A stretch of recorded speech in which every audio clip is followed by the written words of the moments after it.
Welcome to a Dying Earth magic item video.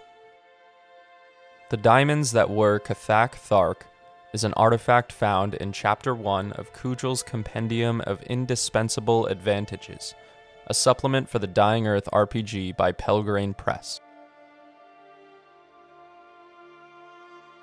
Kathak Thark was a minor demigod of the 17th Aeon who met an unfortunate fate through his dealings with a band of ingenious and atheistic heroes. Faced with direct assault by his foes, the god manifested in the form of a giant diamond, reasoning that the strongest substance generally known should withstand mere steel swords.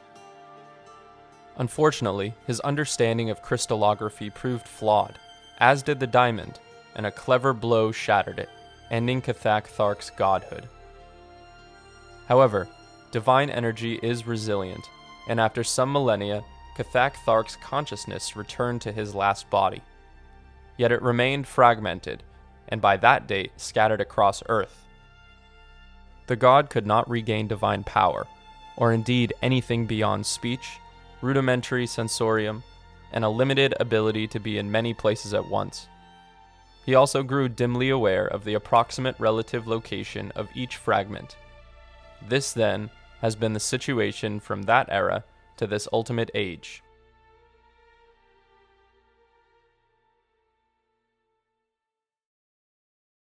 Kathak Thark is convinced, rightly or wrongly, that he would regain divinity if he could reunite his sundered fragments. Unfortunately, as he is perfectly aware, many of them are still buried in the silt at the bottom of various oceans, lost in the hordes of countless sub-intelligent monsters, or gathering dust in collections. Some have even been scattered to other stars or dimensions.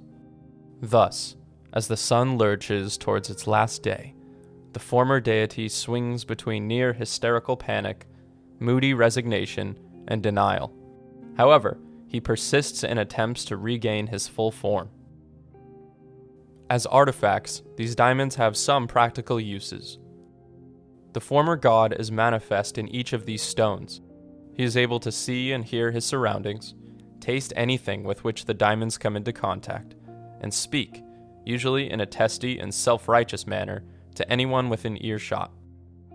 There are many things that might be accomplished with these stones, not least in the way of eavesdropping, or location of further magical diamonds, but Kathak Thark must first be convinced to cooperate. This is difficult, particularly if he is depressive or fatalistic. Still, promises to locate other stones and work towards reassembling his body are usually effective, so long as they retain some credibility, and he is quite susceptible to flattery, provided that it is flowery enough to resemble worship. The text notes that game masters should expect players to wish to locate many more of these diamonds. So here are some ideas for both players and game masters to get the most out of this item.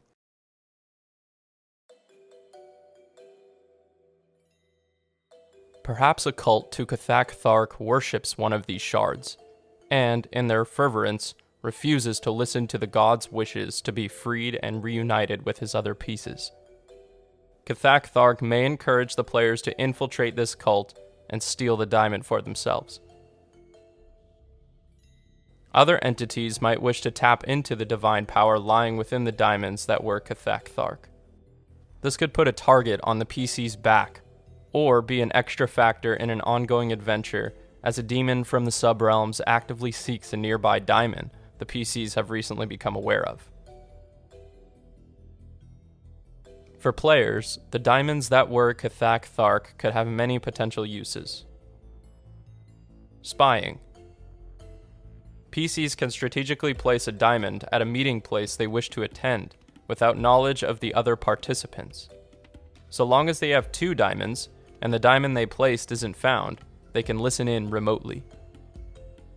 Lore. Kathak Thark is from an ancient time, and may be able to impart old lore or esoteric knowledge if he believes that it will help the PCs get closer to finding another shard. Rumors. The diamond wishes to be reunited, and will feed the players plot hooks pertaining to the surrounding region if it means the retrieval of more shards. Maybe Kathak Thark becomes aware of a nearby diamond kept in a local village. In his infinite wisdom, he may impart knowledge of their cultural practices. Of course, Kathak Thark is from several aeons past, and his information may be out of date.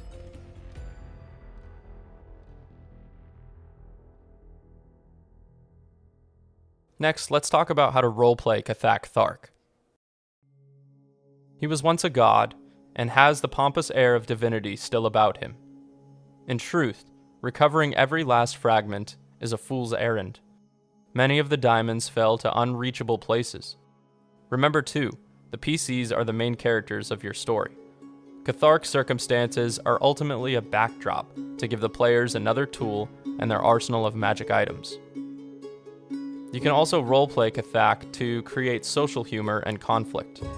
If he believes the PCs are deceiving him, or otherwise using him to their own aims, he refuses to impart any new information until the PCs prostrate themselves before Kathak and ask ultimate forgiveness. To represent Kathak Thark's fickle nature, have the PCs pass a charisma check when they're trying to convince him of something that may be perceived as antithetical to his aims of reforming the shards of his god-shattered body. Give them disadvantage or a penalty if he's in a depressive fugue. Characters should roll with advantage if they've recently discovered or made progress towards recovering another diamond. Of course, good role-playing should always supersede a roll. If your players come up with a very convincing reason why Kathak Thark should help them, just give it to them. In Pelgrane Press The Dying Earth game terms, Kathak Thark has the skills of obfuscatory persuasion, contrary rebuff, and pedantry, which, according to the text, indicate this ancient being's poor willingness to learn. I don't actually know how to play the Pelgrane Press Dying Earth RPG, but it's something that we'll cover in future videos.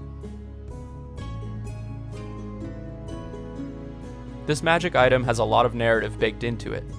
The diamonds that were Kathak Thark are just as much an NPC as an artifact. They can drive a Dying Earth campaign in a new direction, and give players a side plot they can actively be working towards wherever their travels take them. It may be advisable to also ensure that the characters have wealth sufficient to make possession of a large diamond plausible, either to the plot or to the local law enforcement agents. It won't take long for them to catch the eye of a roving bandit or someone who wishes to claim their treasure for their own, especially if they go waving those diamonds around town.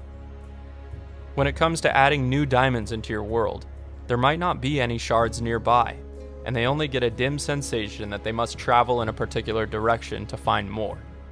If you want to steer them towards Almery or the shining city of Cayenne, leave a breadcrumb trail of diamonds on the way there. As a bonus, placing the diamonds that were Kathak Thark requires minimal prep. Whatever areas you plan on running, drop shards there.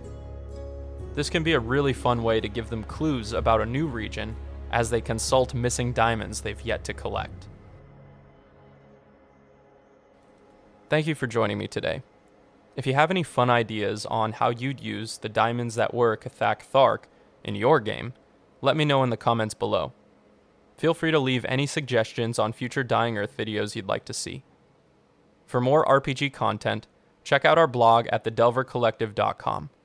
We're wrapping up the first phase of Zaxa River Valley, a homebrew campaign inspired by the Dying Earth, Dark Sun, and Neon Genesis, so keep an eye out for that. Until next time, happy gaming.